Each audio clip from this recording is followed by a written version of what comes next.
Film dibuka di rumah sakit pada umumnya, yang di sana banyak pasien dirawat.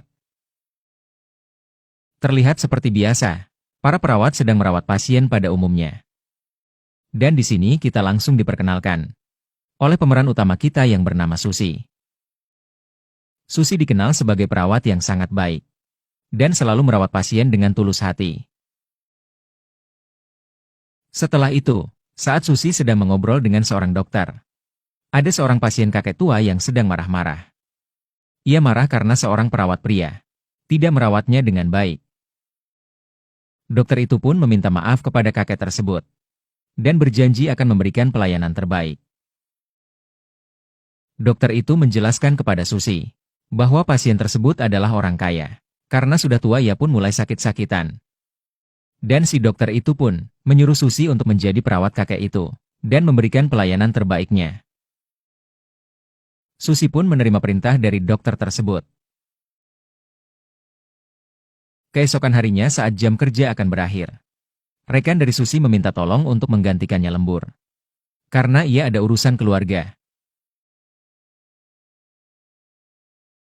Dan akhirnya dengan senang hati, Susi pun mau menggantikan lembur rekannya tersebut. Saat malam hari, Susi mulai mengecek seluruh ruangan.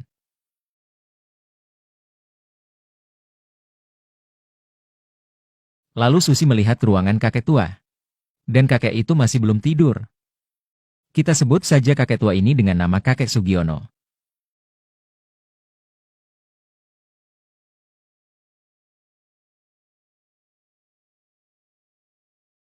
Kakek Sugiono yang berpura-pura sakit pada tangannya.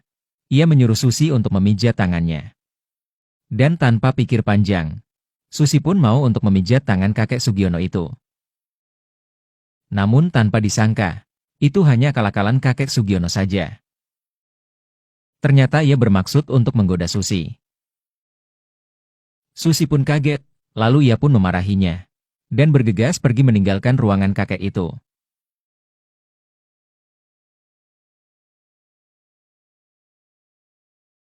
Keesokan harinya, dokter menyuruh Susi untuk lembur lagi.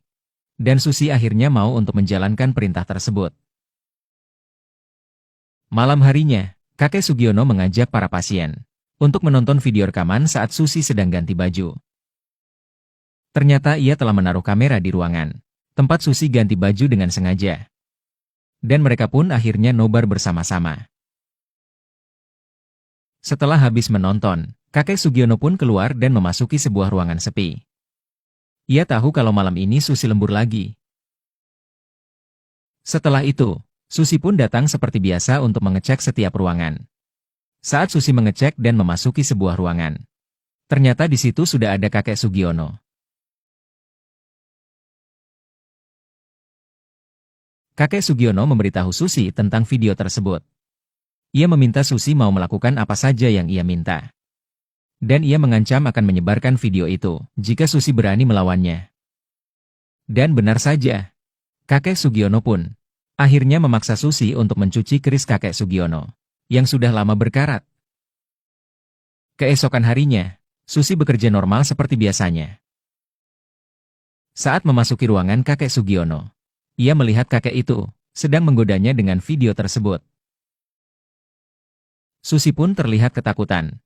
Dan kakek Sugiono meminta Susi untuk memandikannya, agar video tersebut tidak disebar. Susi pun akhirnya terpaksa menuruti keinginan kakek itu. Lama-lama kakek Sugiono meminta Susi untuk membasuh kerisnya. Dan akhirnya Susi pun membasuh keris si kakek, dan sekaligus diminta untuk bercocok tanam dengannya. Keesokan harinya, dokter memberitahu Susi, agar selalu memberikan pelayanan yang terbaik kepada pasien itu. Dokter juga memberitahu bahwa tak lama lagi kakek Sugiono sudah bisa pulang dari rumah sakit. Mengetahui hal tersebut, Susi pun membuat surat perjanjian. Agar setelah keluar dari rumah sakit nanti, kakek Sugiono harus menghapus semua video yang ada pada HP-nya.